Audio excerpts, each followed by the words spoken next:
an introduction to both science and the sustainability programs here on Appledore. The format of tonight's seminar is a 45-minute talk followed by a 15-minute Q&A. And for those of us joining online, please use the Q&A box at the bottom of the Zoom screen, and we'll make sure to read your questions out loud to the entire audience. For those of you in the comments, once the talk is over with, we'll hand around this mic so that we can all hear your questions, as well as those in our Zoom audience can also hear. It is my pleasure tonight to welcome Dr. Alexis Mychajliw, who is an assistant professor of biology and environmental studies at Middlebury College.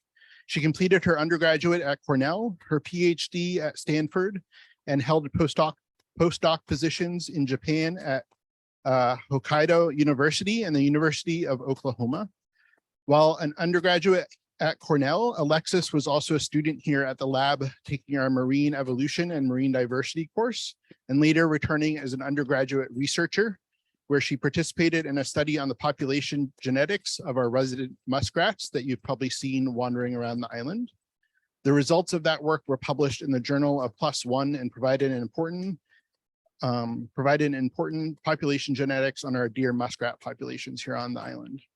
After a few years away from Appledore, conducting research in amazing places such as the La Brea tar pits in California, Alexis came back to Appledore last summer to lead a regional workshop on fur bearers. And we are excited to welcome her back again this year as she's leading a team of researchers examining both modern and prehistoric distributions of mammals in the Gulf of Maine and how those distributions influence conservation targets here locally. Alexis's talk will be from sea minks to great auks, shifting ecological baselines in the Gulf of Maine. So please join me in welcoming Alexis back to Shoals.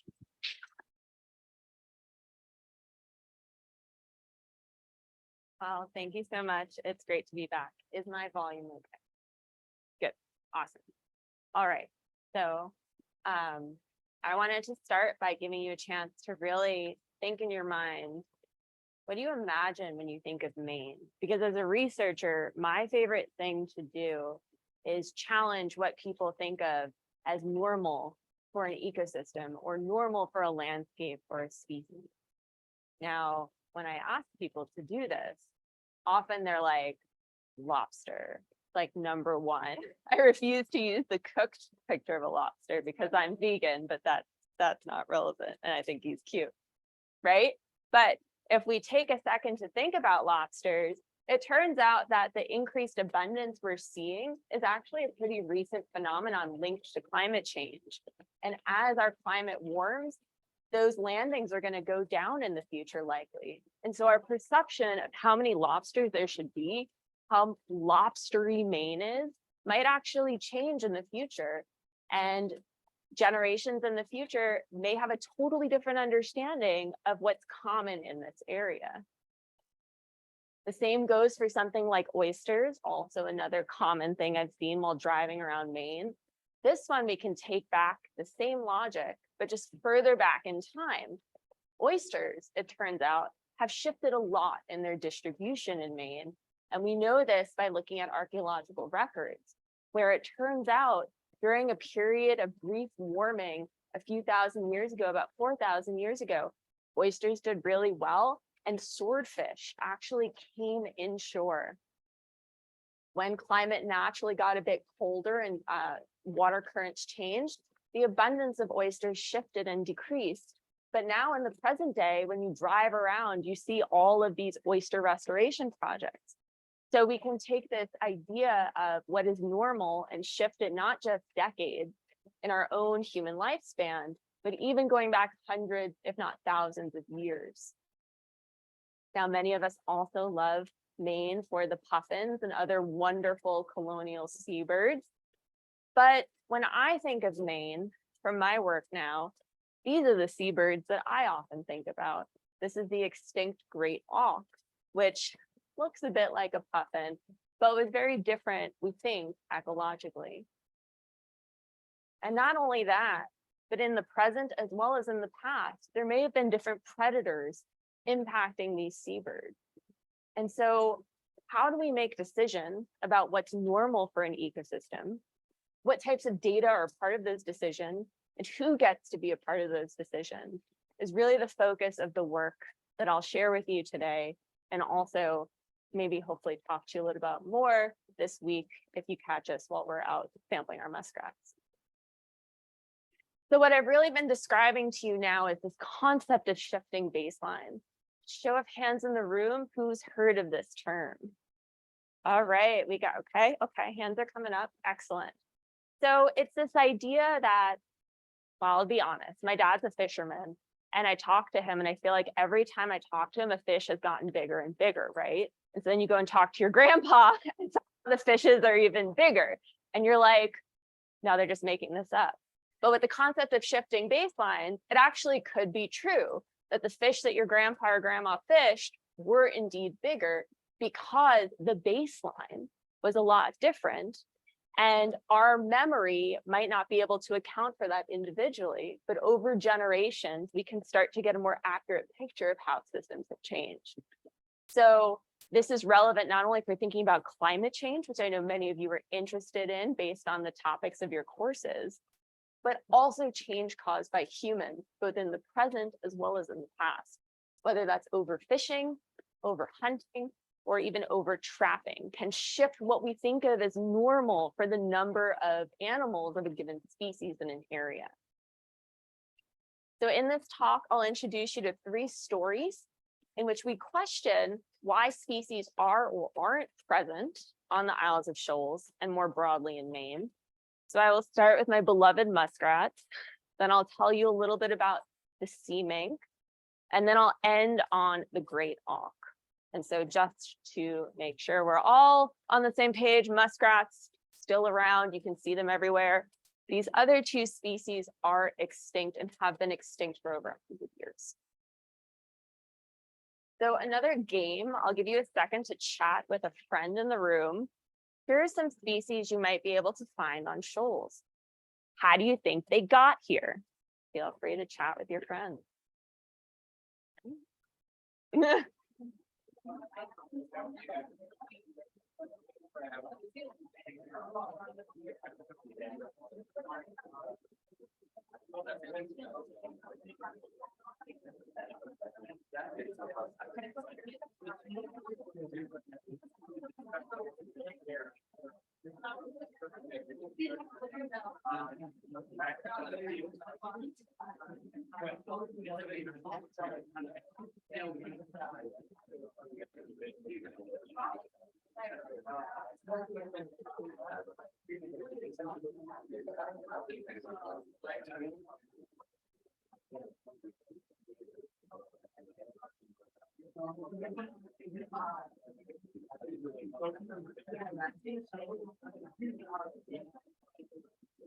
All right.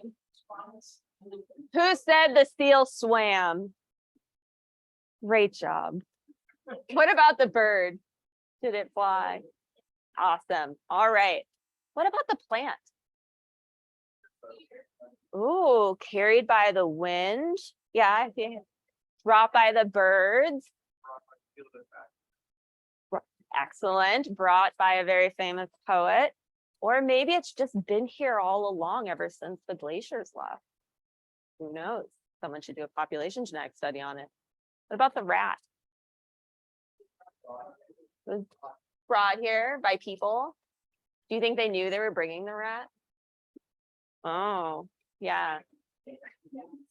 Maybe yes, maybe no.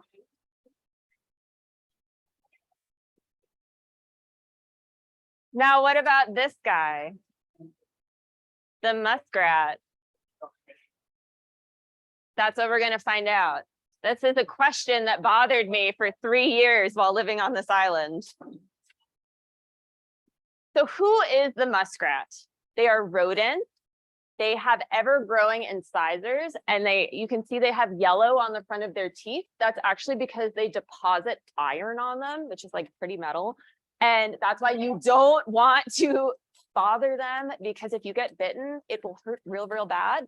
And so this iron actually makes it so their teeth wear differently on different sides. So that's why they have that really sharp incisor that they can use for chiseling things. And they're also semi-aquatic.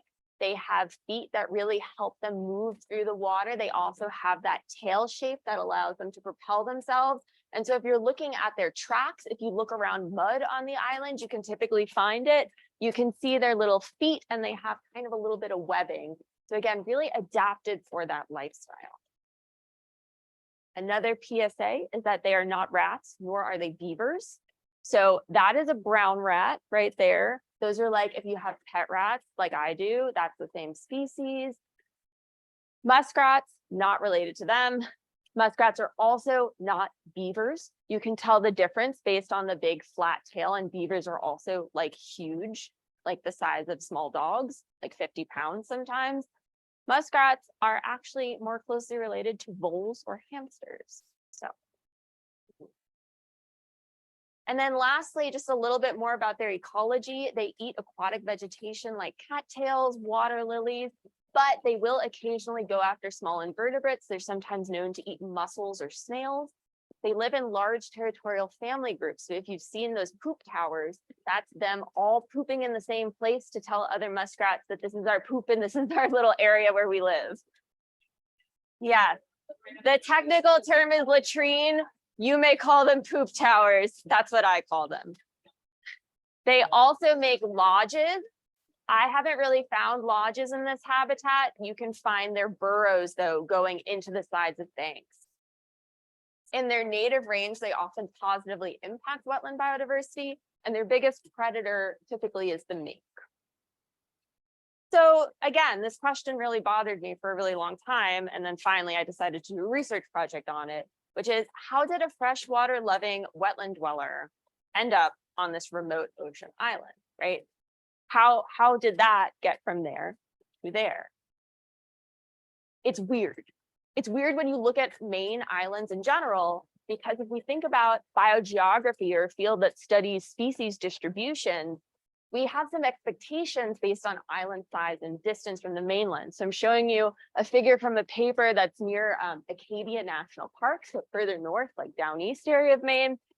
And it's been shown that based on island size, we can make predictions about the number of species that should be on an island, and as well as the types of species that should be on that island. And muskrats and Appledore as a whole don't actually obey this rule. Mammal species also come in typical groupings, or let's say buckets. So there's no other island in Maine that has just muskrats. It's weird. Normally, you might get a grouping of lots of really, really small mammals that are good at dispersing or have been able to stay on small islands since glacial times. So you might get a little shrew, a little deer mouse, a little vole, red squirrel, or you get things that can disperse really well over water to close big islands. So deer, beavers, raccoons, river otters. So when you find muskrats on islands in Maine, they're typically associated with other species. They're not just there by themselves. So I came up with 3 alternative hypotheses that I wanted to test to try and figure out which one best fit the data in terms of how muskrats got here. So 1, they swim back and forth. They're able to cross that ocean. 2, they crossed when sea level was lower, right? Remember, we have to think not just in the present, but also further back in time, think about past climate and how it impacts present day species. And 3, humans introduced them. So just brainstorming here, well, if they swim back and forth, like that's a pretty long distance and it's a pretty rough ocean. You all made that trip. Can you imagine looking off the Kingsbury and seeing a tiny muskrat like swimming alongside the boat? That would be weird, but maybe doable over long time periods. Chance happens. They're strong swimmers. They can easily swim for 15 minutes. They can dive, but it seems like a stretch. They could have crossed during a sea level low, and Maine has a really complex history of sea level because of the way the glaciers melted and then the land kind of rebounded upwards. And so there would have been potentially a time point 11 to 7,000 years ago when it would have been easier to make this crossing, and the islands would have been larger and felt closer to the mainland. And then lastly, humans could have introduced them, right? We know with the Norway rat, it was probably a stowaway on a boat. Muskrats don't seem like they're good at hiding on things, but people really like them for their fur, right? They're also really social, so it'd be like a whole family. So we think instead a better explanation might be that people intentionally put them on their boat, maybe for fur trapping as part of livelihoods, which still goes on to the present day. And if you're in Maine and you see a mink, there's actually a lot of escaped fur farm minks as well in the present. So this seems pretty plausible as well. Now, the thing about this is that no one, including me, was there to watch the muskrats getting to this island in however way they got here, right? How do we test hypotheses about a past event with no eyewitnesses, right? What types of scientific tools or other sources of data might we turn to? It's a tricky thing when you're studying something where you can't control the experiment, where you don't set up your experimental conditions versus the control. You have to get kind of creative. So I ended up turning to genetics to try to answer this question, because we can look at standing genetic diversity in a population today and try to see what processes in the past could have produced these patterns. And so the arrival of muskrats from a mainland area, a big population, to a small island would constitute what we call a founder event or bottleneck. Have we heard these terms before? Can I see a show of hands or nodding? Beautiful, great. Okay, so you're familiar with this, right? So in a genetic bottleneck, we'd expect the muskrats from this island to have a lot less genetic diversity than the muskrats on the mainland area. And I wanted to test this by looking at two different types of DNA that we all have, whether it's nuclear DNA, so the DNA that's in the nucleus inherited from both parents, versus mitochondrial DNA, which is inherited just from the maternal line. And so by comparing these different types of DNA, we can get at different timescales and slightly different resolutions into these types of bottleneck events. So then I lined up these expectations from the genetics with the hypotheses that we've settled on, right? So if they're swimming back and forth, you would expect that there'd be a lot of shared genes between the mainland and the island, right? Because they're going back and forth, maybe finding mates in different spots. And so we wouldn't find any genes that are only unique to Appledore. If the muskrats are leftovers from a time when sea level was lower, they came over and then they got stuck and couldn't make the crossing back, we would expect that there'd be a lot of unique genetic variation found only on Appledore. And there'd be really strong differentiation between these populations. Lastly, if humans introduced them, it would probably be showing you signatures somewhere in between, particularly depending on how big the initial founder population was, as well as the timing of that human-mediated introduction. So how do we actually get these type of samples? I was very excited as an undergrad to get to learn how to live trap. It is still one of my favorite things to do. It's a real privilege to be able to engage with wildlife in this way. And so I developed ethical protocols as well as got the permits in place and was able to come to Appledore and do my own live trapping. So we find what we call runways. You can see in the grass, the muskrats will leave these like little paths. It's a really fun thing. Once you start seeing them, you see them everywhere. And if you start to notice them, you can place a trap with two open doors and the muskrat will run through and the doors will close. And then I will go the next morning, pick the muskrat up, take a sample, and then let him or her go on their way. So I sampled about 40 muskrats from the island. And then I received donations of tissues from trappers who were taking muskrats for fur in Maine and New Hampshire, and they didn't need the rest of the carcass. So they mailed me tiny pieces of muscle or liver, and I could sequence DNA from that. So in terms of the samples we were able to collect, you can see there's Appledore color-coded by the different genetic lineages that I detected. You can now think about this as you're walking on the island. where muskrats have been sampled for their genetics, including right outside these buildings. Then in the larger context, right, I mentioned it's really important to be able to compare the island population and the mainland population. All these dots are just relative sample sizes. I ended up with about 80 muskrats from the mainland total. So I could compare the Maine muskrats to the New Hampshire muskrats to the Isles of Shoals muskrats. And what did the DNA tell us? I won't get too technical. If you are really interested in population genetics and want me to get technical, I'm happy to do so in the questions. But basically what we found was there were no genetic linkages that were unique to Appledore, but there were still some shared genetic variants between the island and mainland. And what I'm showing you here is what's called a structure plot. This is as technical as I'll get, where if we compare the mainland to Appledore, there's not a lot of mixing between the blue and the green. And that's what's telling us that there's not a lot of shared genes between those populations. Whereas if we run the same model where I try to split out Maine and New Hampshire, right, it shows me that there's a lot of mixing between the mainland muskrat, but Appledore is still kind of off on its own. So that's what's really indicating to me that there's no swimming back and forth. But on the other hand, there hasn't been enough time based on our knowledge of molecular evolution for new genes to evolve on this island, meaning that these muskrats haven't been here for 7,000 years. So based on the modeling, we can offer support for the hypothesis that they were introduced in the early 20th century. And this is actually consistent with some stories from fishermen I've spoken to as well.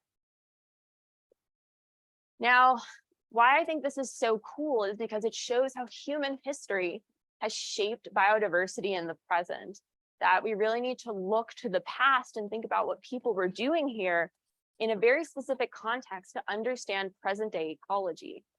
And this genetics data set that I generated was now an independent way to corroborate data from other sources like archaeology. And there's actually this amazing archaeology program that occurs over on the island next door on Smutty Nose. And they found Norway rats, so the brown rats, all throughout the historical assemblages, meaning the brown rats have been here for a while. They've probably been here since as early as people have been cod fishing around the island. But muskrats are really rare, and they only show up in these upper levels closer to the present, which is consistent with this genetic data. And I'm very excited because I'm finally going to get my hands on these muskrat bones, like I think in like a month, maybe in a few weeks, and we can finally sequence them. I've been waiting for like 10 years. So it's a very monumentous thing for me. And hopefully we can sequence these ancient muskrats and see how they're related to our present day Appledore muskrats.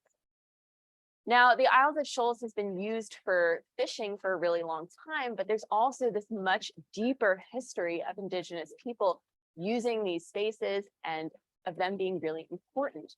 So while I've uncovered something that's maybe relevant within the past 100 years, I really wanted to understand deeper history. How have people been interacting with these spaces on deeper timescales? And what does that mean for our understanding of the ecosystems today? And so when I was talking to the archaeologist, it turns out that there were some really interesting mammal and bird species that were found in these deposits too. They look something like this.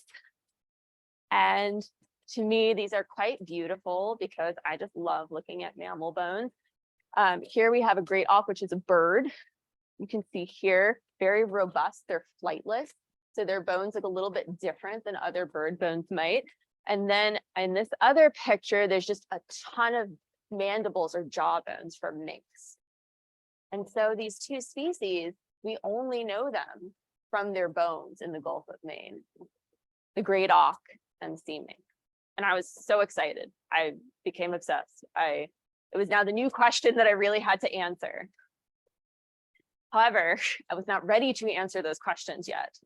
So I put this in here for all you high school students in terms of thinking about science and how science projects actually happen. And I got really excited as an undergrad, but then it took me 10 years to get more of the tools and experience and honestly, the foundation to be able to apply for grants and run my own projects. So I realized that if I wanted to study sea minks and great auks, I needed to go and get more training. So I went and got my PhD. I ended up doing a lot of work in the Caribbean, and it really helped me understand how to talk to people and think about how to use local ecological knowledge in conservation and how to bring that knowledge in when making conservation decisions. And it also was an opportunity for me to learn how to excavate.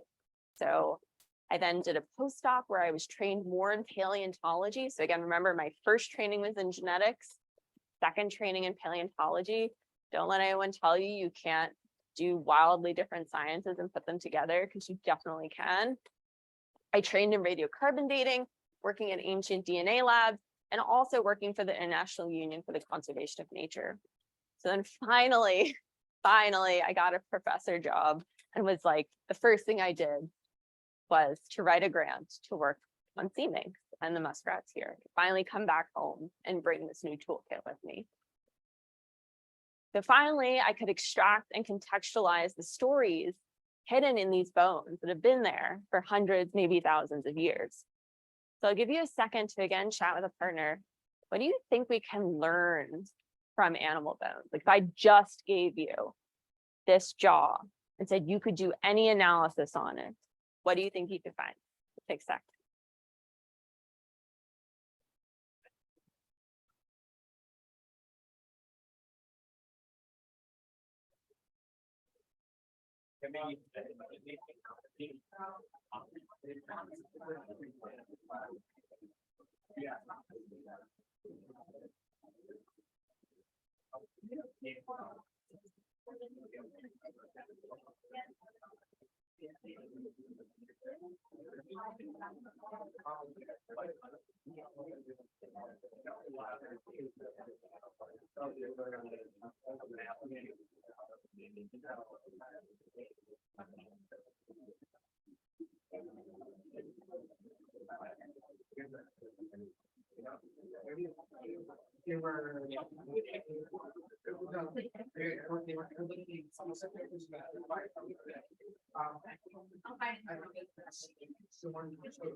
All right, I'll pull you all back. Anyone want to shout out anything they thought of? Anything? Yeah. Diet, absolutely. Anything else? Strength of its bite, love it. What else? Ancestor history, absolutely. One more. Carbon dating, right? So I think you guys got it all, right? With DNA, lucky enough to get ancient DNA, we can know something about ancestry or population history, things like population size, timing of events. If we do radiocarbon dating, we can know when an animal died, and that helps us contextualize it within a larger time scale of change. The chemistry within the bones, technically stable isotopes, help us understand diet. We can also look at things like exposure to pollutants over time. And morphology, by looking at the shape of, let's say, the jaw or the shape of the teeth, can tell us about diet, body size, and overall ecology. So the other key thing I learned after 10 years of professional development is that it is not possible to do science alone. And so I've been really fortunate to be working as part of a team where we developed this long-term project to study the coupled human ecological systems of the Gulf of Maine through time, both thinking about conservation, but as well as cultural heritage. So on this team, we have people who are mammalogists, those who work in genetics and genomics, archaeologists, tribal preservation officers, wildlife managers, and also present-day fur trappers. So we're trying to bring everyone in to help us generate questions and interpret data. And one of our key foci is trying to look to archaeological records, right? The sources of those bones that we can get so much data from, to reconstruct ecosystems as they changed over time, and also combine that with new molecular techniques.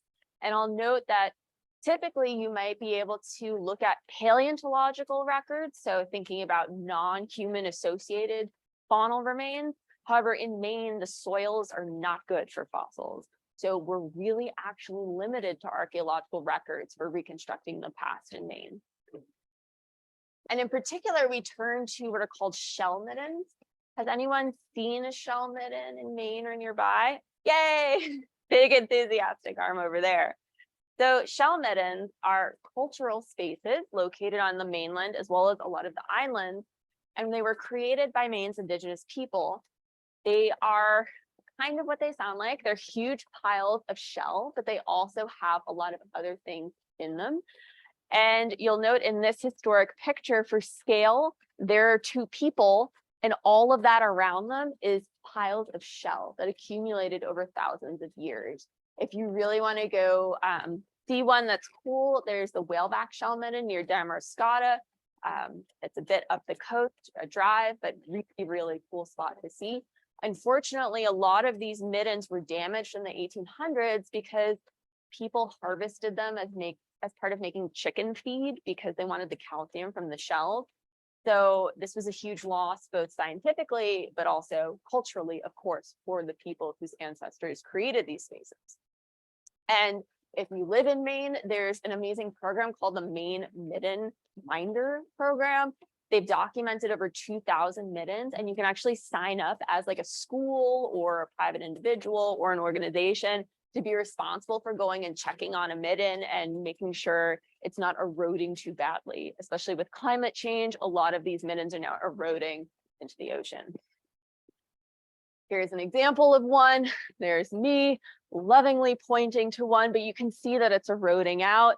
And just as an inset to show you what it might look like, you get this really dense accumulation of shell material, and the chemistry of that shell is really good for preserving bones inside of it. And so our team is working on shell middens from across the Gulf of Maine. So you'll see these points here. We have them all the way up into the north with Holmes Point West. And Appledore Island in the Isles of Shoals is actually our southernmost sampling point. So it's really important geographically for us to constrain the ecological patterns we're seeing. And again, why I'm particularly interested in these types of deposits is because we can find the remains of fur-bearing mammals in them. So here's an example of material that is housed in the Smithsonian. You can see our friendly muskrat right there in the middle. There's also incredible beaver remains often found in them and American minks. But again, I've been waiting to study these extinct species. And so now I can finally tell you a little bit about what we're starting to learn about these species in the Gulf of Maine and what we're hoping to learn from the Isles of Shoals in particular. So what is a sea mink? It is not just a mink in the sea. So these pictures are a very cute living American minks that happen to be by the ocean or eating marine foods today. The sea mink is technically its own species that we don't have any pictures of or even any furs of because it's extinct. So we only know it from its bones. So if you see a mink running around today, it's an American mink. And they're within the order Carnivora, so they're closely related to weasels or even things like your pet cat and dog. The American mink, again, still alive and kicking, doing a great job, really successful. Whereas the sea mink was something only found in Maine, and it's now extinct. And again, we only know it from its bones. So this is a partial jaw of a sea mink.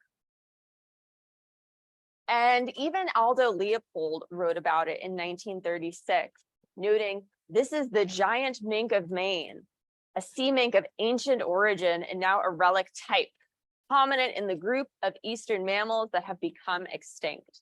So by 1936, it was already widely known that this species was totally gone. And we believe it went extinct because it was preferentially harvested because it was much bigger than American minks, up to twice the size. And during the fur trade, it was targeted because it was so much bigger. And it was often called a shore or seashore mink. They're much larger, very reddish brown, poor quality of fur, smelling fishy.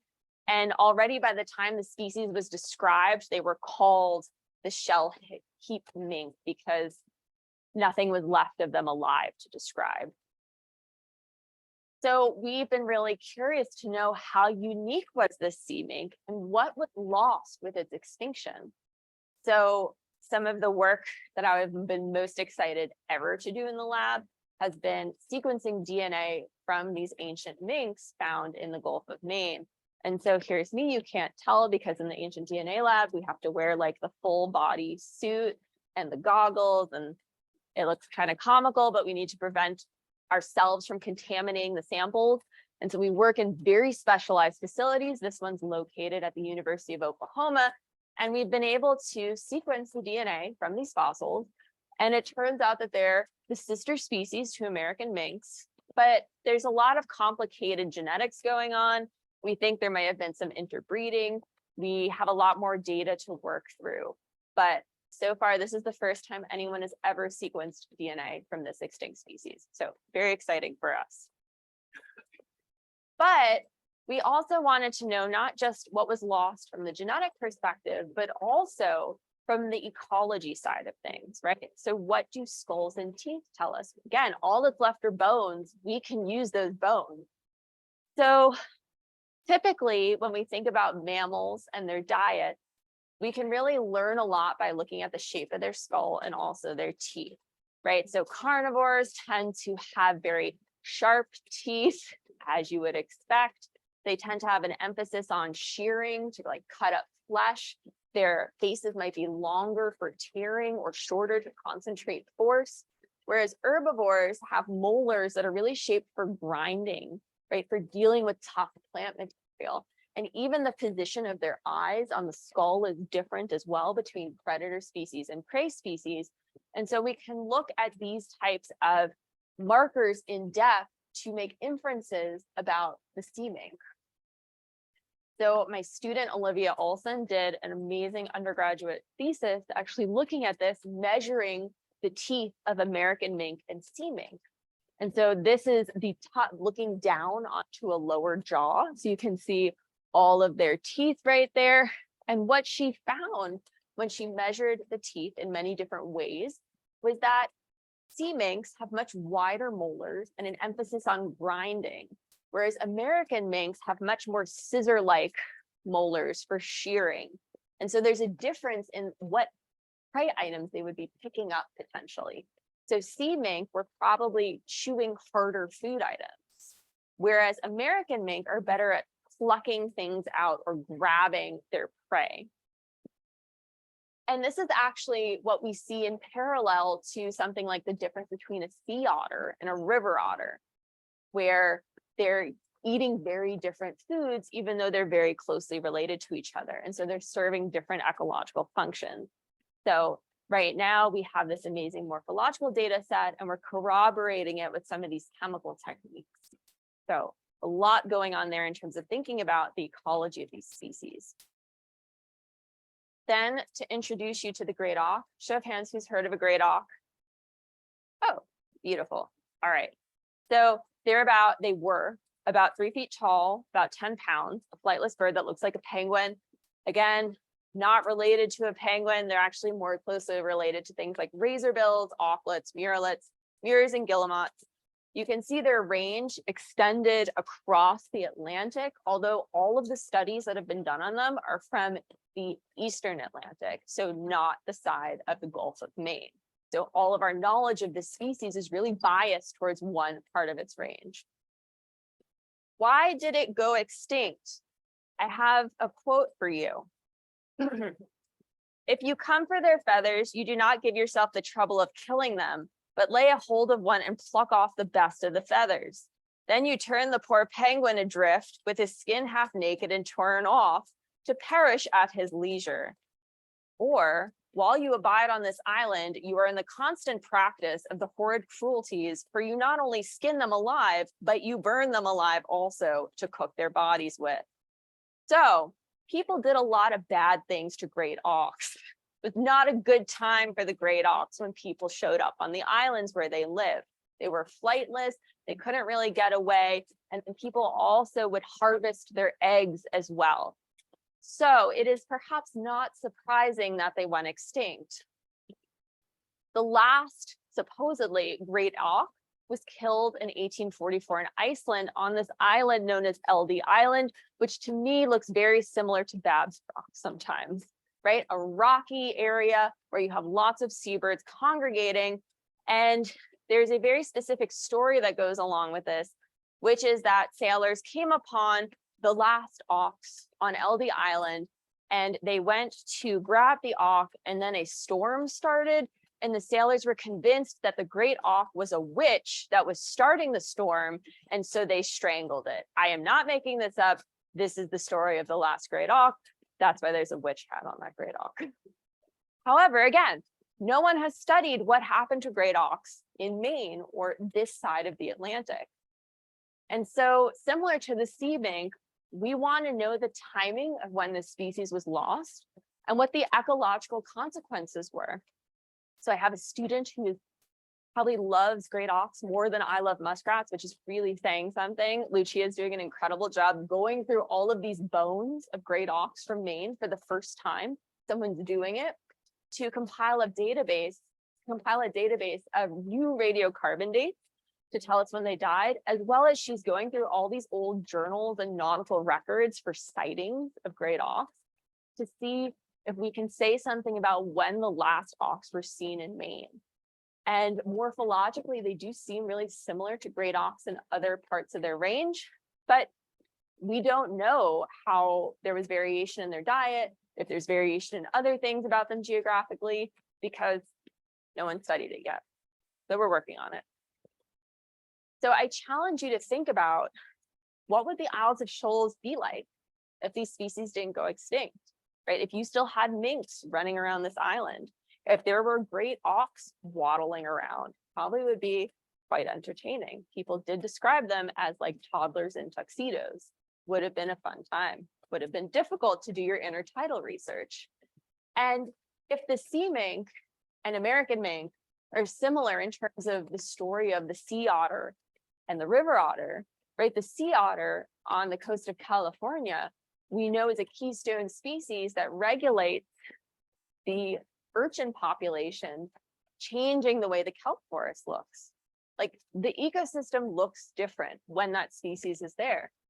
What if the sea mink was here? Would the intertidal experiments that you're conducting right now be the same? Would you be working with the same types of species? Would you be asking the same types of questions? And how should we interpret American mink predation on seabird colonies today? If there were seabirds living alongside sea minks, is it that weird that American minks sometimes show up on puffin colonies? Or is this a new type of predation? Did sea minks never eat seabirds in the first place? We're actually working with a colleague at U.S. Fish and Wildlife Service who manages the American mink predators on the Puffin Islands north of us to sequence the mink scat to figure out what they're eating today, and then contextualize this within the larger understanding of seabird populations through time in Maine. And then I, of course, think about if there were sea minks on this island, and minks are indeed the predator of muskrats, if someone had introduced muskrats on this island and there were still sea minks, could those muskrats have survived? Would we ever have had a population of muskrats? Has the baseline shifted for muskrats to be considered native now on this island as well? How long does a species have to be on this island for it to be part of the system versus considered invasive?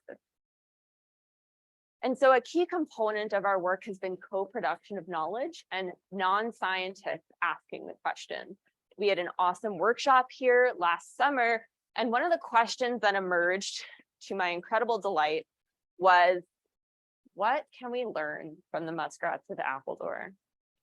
So a Mi'kmaq language keeper, John Dennis, turned to me and called these the sea muskrats, which of course I found incredibly delightful and exciting, and asked, how's their diet changed, their behavior changed now that they live on an island? If we took these muskrats and transplanted them back to the mainland, what would they do? Do they have a different identity now? Is there something special about them now that they've been here? So based on his question, we are describing the sea muskrats through field and lab methods So collecting lots of poop to get at the diet as well as the microbial community that exists within these muskrats and that helps them digest their food because they eat different things here than they would on the mainland. We're doing basic resurveys to understand where they like to live, how many are there. And then we're using these newer genomic techniques to take a second look at the study I did as an undergrad because techniques have gotten better. The types of data we can generate have gotten better. And I want to know with these new tools, do we still get the same results or is there more nuance to this story? And so now we can add those archaeological samples into our data set to look at how many times muskrats have been introduced. Is it once? Is it twice? Who did it? I don't know. Hopefully next summer, I'll be able to give you some answers. And so this summer, we're doing some preliminary field work, and then hopefully next summer, we'll be doing a lot more intensive work with the muskrat. So in sum, I just want to challenge you all as you're doing your projects to think about baselines in conservation, in climate change. The present is just one ecological snapshot you can ask questions about and one data point to use in conservation.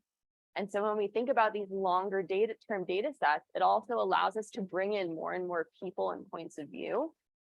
Who decides if muskrats are native on Appledore, right? Does it matter when they were introduced?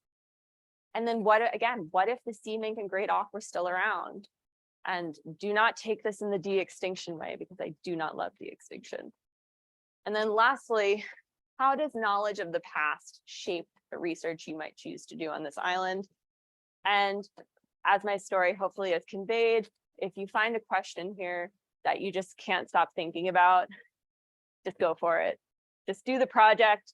And who knows, maybe you'll spend a decade of your life still thinking about it and then finally come back and maybe someday get the answers to it, but have a lot of really fun experiences and do a lot of good science along the way. So with that, thank you. And a reminder, it will hurt if they bite. Thank you.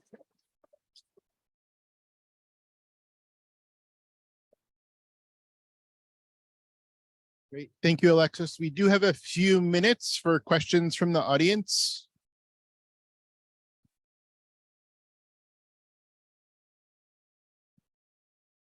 Hello, my name is Akshay Manchanda. I'm a rising senior at Manchester High School Central. Thank you so much for your time today.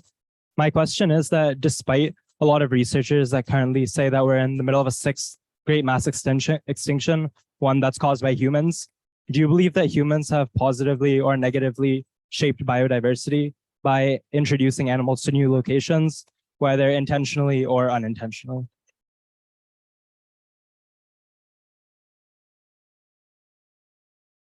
Okay. So I think that people have definitely positively impacted biodiversity.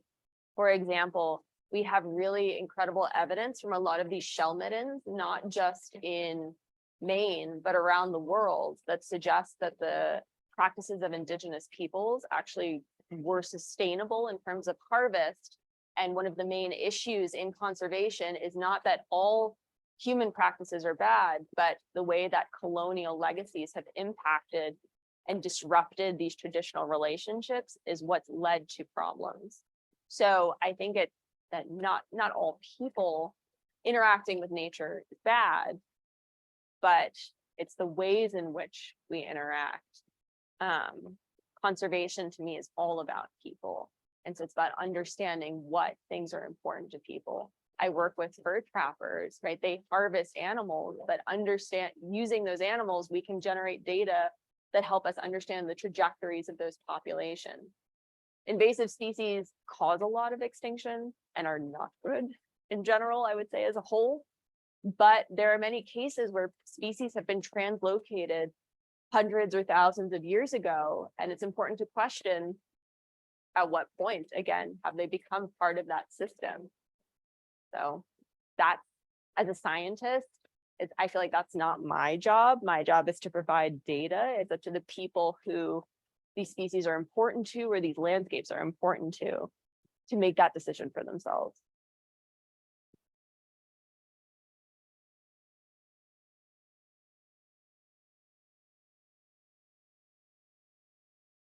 Thank you. are there people who are studying behaviors, comparative behaviors of muskrats on Appledore compared to the mainland? Story that I hear is that ours are much more nocturnal than mainland muskrats, in large part because of the pressure from the gulls. So I would say the answer is no one is studying that, and I would invite all of you to consider studying that. I think it's, so again, one of the reasons I fell in love with this population of muskrats is because they do weird things. And it's an opportunity to test these fundamental questions about evolution on islands. So we have expectations for what should happen to mammals on islands in the absence of predators, let's say, mammalian predators. And we see the results of this on many island systems worldwide, but here you have an opportunity to watch it happening, right? It's super cool. It's a very unique thing to be able to experience. So, you know, consider studying the muskrats.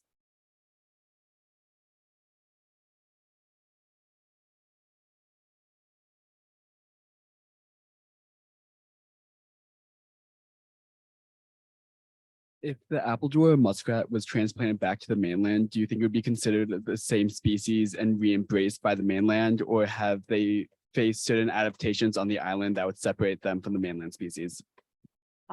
Yes. So I would say genetically, right, they're still the same species for sure, but there might be different behaviors, right, or food preferences. So maybe they're coming out at different times of day. I think they've widened their niche. So I think they're eating a lot of foods on Appledore they wouldn't normally eat on the mainland. That's something we're hoping to study. I think they might be more vulnerable to predators, but it is a question. I don't think we're going to get to do that experiment, but muskrat, I think they would be okay, but I think our muskrats might, yeah, just be a little more vulnerable. Let's go with that. They're not.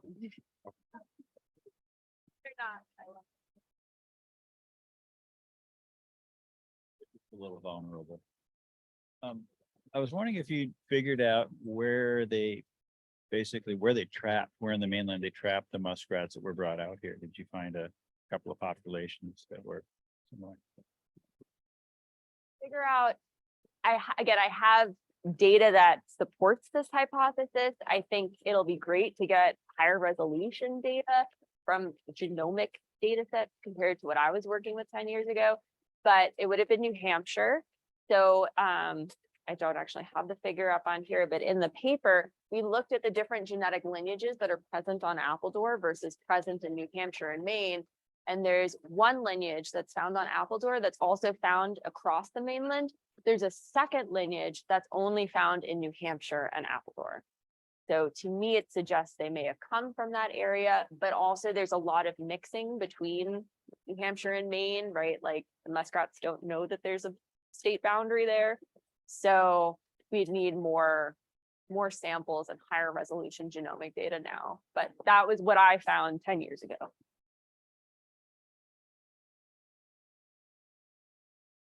Any other questions? Awesome. Well, oh, I do it. should. Oh, that's fine. Is there any way we can follow your team's research as it progresses? Oh, that's a great question. I believe Sarah is going to be writing a blog. So we can be sure to share that with you. You're also have my email. I can put my email and our lab website up. And we'll be sure to share everything as we go with the Shoals Marine Lab account.